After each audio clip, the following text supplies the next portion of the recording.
Well, closer to home, the 2nd congressional district race has a lot of history attached to it. At this point, Scott Taylor is ahead of incumbent Elaine Luria. Back in 2018, current Elaine Luria unseated then Congressman Scott Taylor. Right now, 54% to 43%. And we are continuing to get those numbers in. And Andy Fox is standing by with Luria's campaign. He's joining us now live from the Resort City with the details tonight. Andy? Hey, Tom and Anita, this has been an election night like no other. There is no one here.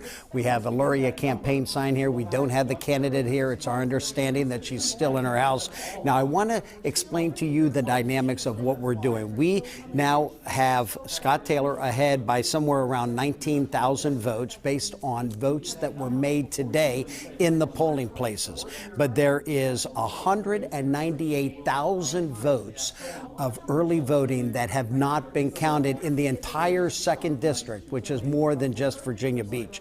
125,000 of them are in Virginia Beach. This is my understanding that they will continue counting those until about 11 o'clock, and we're right up on that now. And then they are going to go home and come back and continue counting them in the morning so that we can try to figure out if Elaine Luria won or Scott Taylor won.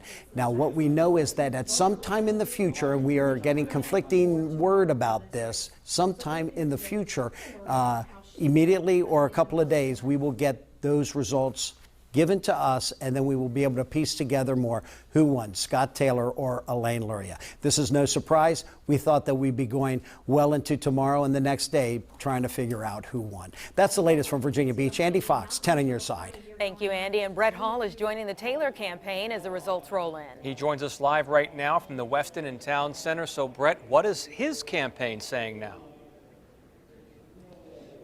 Well, the Taylor campaign has had more of a traditional election night party. Scott Taylor is currently addressing his supporters, something he did not do when he lost in 2018 here, but he is not declaring victory. He is very excited that he's ahead in the polls, but he's telling everybody that there is a long way to go. As Andy said, 125,000 plus ballots in Virginia Beach alone. Also, we learned tonight over nearly 10,000 mail-in ballots that still haven't been received yet, so those can't even be started to count until the mail comes in tomorrow.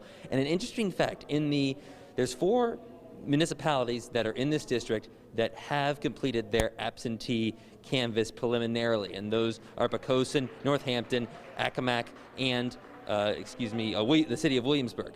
3 of those, Williamsburg, Northampton, Accomack, when it comes to the central absentee, Elaine Luria leads by at least 28 points. So if that rings true for the rest of the absentee that is counted, there could be a lot of votes for Luria in the ballots the votes that we don't yet know. So that will be very interesting to follow.